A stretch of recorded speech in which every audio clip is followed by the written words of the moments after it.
Pasca ramainya kabar, Malaysia akan mengajukan reok sebagai warisan budaya ke UNESCO. Bupati Ponorogo Sukiri Sancoko menetapkan songket Malaysia sebagai warisan budaya tak benda dunia. Menetapkan kesenian reok Ponorogo sebagai salah satu warisan budaya ke UNESCO. Sebelumnya Menko PMK Muhadjir Effendi mengatakan Malaysia berencana budaya.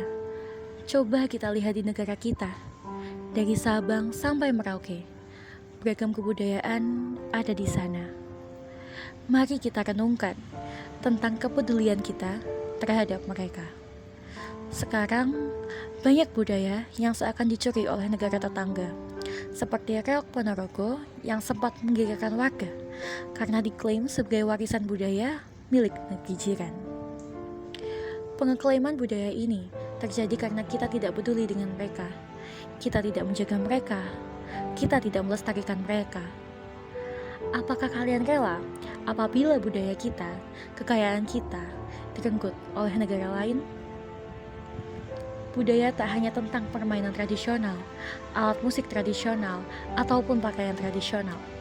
Namun, peninggalan-peninggalan bersejarah yang memiliki nilai-nilai luhur di dalamnya juga harus mendapat perhatian lebih dari kita semua.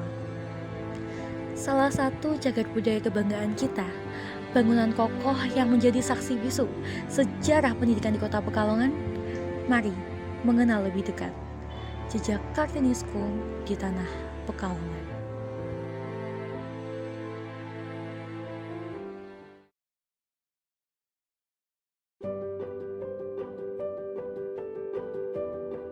Bisa dijelaskan gimana? Dulu tuh SMP 6 kan nama awalnya Sekolah Kartini. Terus karena cowok juga butuh pendidikan, akhirnya diganti jadi kata SMP. Tahu, karena waktu MPLS itu kan sempat dikasih tahu bahwa gedung sebelah utara ini termasuk cagar budaya, jadi gedung ini nggak boleh dibuka. Apa sih kalau SMP 6 itu merupakan sekolah cagar budaya yang ada di Kota Pekalongan? Tentunya di ruang perpustakaan sekarang sama ruang kelas 8. Terus juga di Spreadsheet ini tuh kita masih ada prasasti dari tahun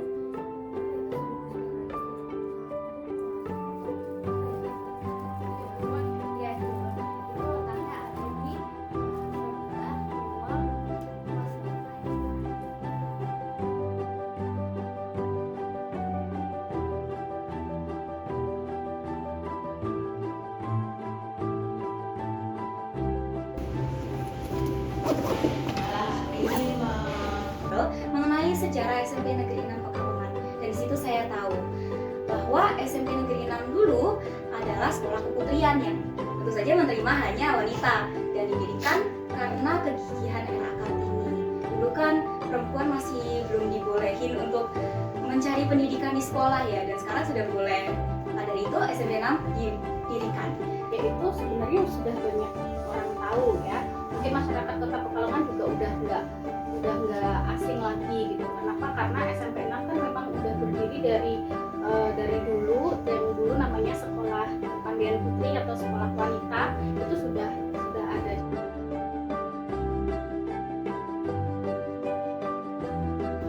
Terus dari mana kamu tahu kalau itu cagar budaya? Dari internet. Tadi memang nyari sendiri? Iya. Kenapa? Pernah sempat nanya ke guru-guru yang pernah sekolah di sini juga, sempat jadi lihat patung gajah itu kan paling nggak pernah tahu.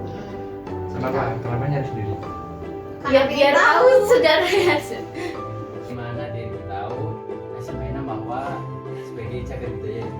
Waktu itu waktu MPLS kelas 8 ya, di tempat saya bagian utara ini tempatnya. Kalau SMP 6 tuh merupakan cagar budaya itu dari mana tuh? Aku cerita dikit ya Kak. Jadi dulu aku pernah sama teman-teman aku, kita ngobrol sama Bu Ani selaku kepala sekolah. Nah, Bu Ani ini cerita ke kita kalau Spreadsheet ini merupakan salah satu cagar budaya dan keturunan yang ada di Kota Pekalongan. Dari situ aku mulai kayak ngerasa kepo dong, akhirnya aku cari tahu segala informasi tentang sejarah SMP 6 ini di internet. Selain dari searching gitu di internet, Naura tahu dari mana kalau SMP 6 ini jadi salah satu cagar budaya yang ada di Pekalongan? dari teman-teman ya tentunya ya, dan juga dari adik kelas. Saya dekat dengan banyak adik kelas, mereka suka bercerita dengan saya, kita suka bercerita tentang keluh kesah kita di SMP 6. Kita suka, dan juga tentang sejarah SMP Negeri 6 Pekalongan ya, kita juga sering membicarakan hal itu. Berarti emang dari pihak sekolahnya emang nggak ada yang dari misalnya guru-guru cerita gitu mungkin gimana? Enggak, cuma sempat kemarin kan karena di internet tuh infonya sedikit, akhirnya sempat cari tahu ke Guru-guru juga tanya-tanya juga yang senior yang ya? sekolah di sini. Oh iya. Apakah sebelumnya pihak sekolah, baik guru maupun warga sekolah yang lainnya pernah mengasih tahu atau memberikan pandangan bahwa SMP 6 ini sebagai cagar budaya? Pernah waktu tadi kan juga ya, waktu saat PLS. Nah, kalau misalnya guru-guru pernah nggak membahas tentang SMP 6 ini waktu pelajaran guru itu? Kalau selama pelajaran sih belum ya, cuman ya kalau kita ngobrol biasa pernah. Kalau untuk bapak ibu gurunya pernah mungkin nggak misalnya cerita gitu di kelas kayak mungkin sejarah SMP 6 itu awalnya gini-gini gitu? Pernah banget, sering banget. Berarti dari teman, dari guru-guru sama dari searching-searchingan sendiri gitu ya? Iya.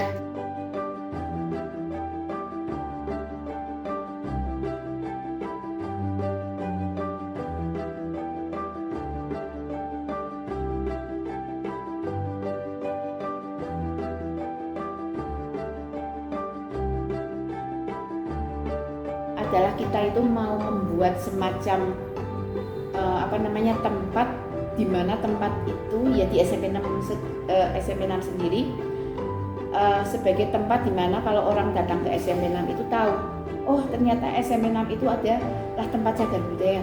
Kok kenapa disebut cagar budaya? Oh ini loh ada ceritanya itu. Ya kan, itu kita pinnya seperti itu. Nah, tempat yang mau kita buat itu adalah tempat yang sekarang posisinya sementara masih menjadi perpustakaan atau musola dulunya.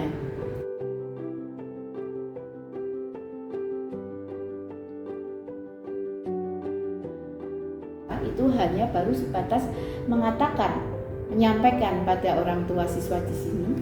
Pada saat ada pertemuan dengan orang tua, kita mengatakan ini loh, kita harus bangga bahwa kita ini ternyata termasuk sekolah ataupun tempat belajar kita adalah tempat yang cagar budaya, di mana ada sejarah ceritanya, banyak tokoh-tokoh yang pernah punya andil di sini, terus juga ada bangunan yang mempunyai ciri khas tadi yang tropisme. Itu yang sudah kami lakukan, selain juga menjaga tadi perbaikannya. Itu kan tadi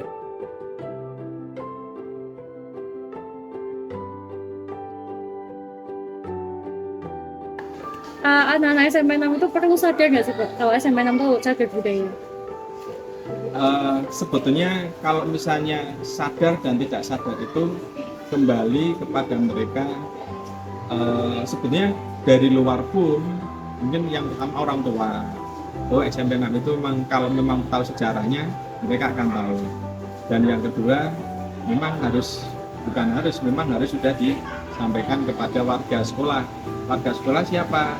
Ya satu orang tua. Kemudian yang kedua bapak ibu guru yang harus disosialisasikan bahwa ini loh SMP 6 itu adalah memang sekolah cagar budaya. Nah, untuk memperkenalkannya gimana? Lewat karya digital atau gimana? Aku sih cuma cerita ke temen yang beda sekolah sih. Oh iya, dari beda sekolah biar tahu gitu ya. Teriki sendiri pernah atau tidak memperkenalkan SMP 6 sebagai cagar budaya kepada masyarakat luas, teman-temannya Teriki maupun masyarakat sekitar? Ya, pernah kan kadang-kadang aku ngobrol sama teman gitu tentang bahwa ada beberapa gedung di SMP 6 ini yang merupakan salah satu cagar budaya. Memang sudah dibangun dari dulu.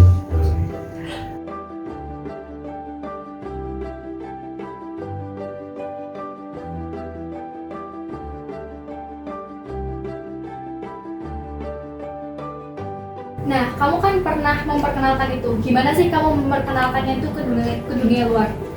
Aku biasanya cerita sih ke teman-temanku Kak. Terus juga di postingan Inspirasi Community di IG SMP yang lama itu waktu Hari Kartini kemarin OSIS buat web itu khusus buat sejarah-sejarah SMP 6 dari mulai gimana Yayasan Kartini itu berdiri, terus apa nama sekolah ini sebelum SMP 6, terus juga ya seiring perkembangan jalan ini sampai sekarang yang kita sebut SMP 6 ini atau sekolah Kartini.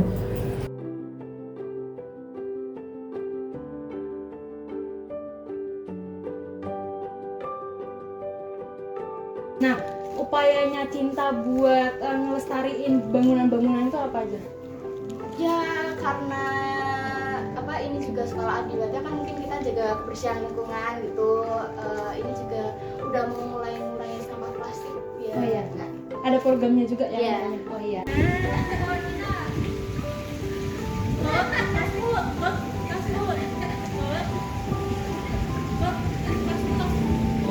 Nah, upayanya sendiri dari Rifki untuk mempertahankan atau merawat serta melestarikan SMP 6 ini sebagai cagar budaya.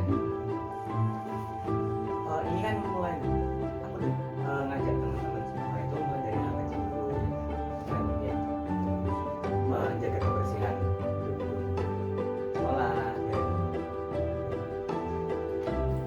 Nah, sejauh ini tuh upaya kamu buat melestarikan sekolah ini tuh gimana? Apa menjaga bangunan yang merupakan cagar budaya di kota kamu?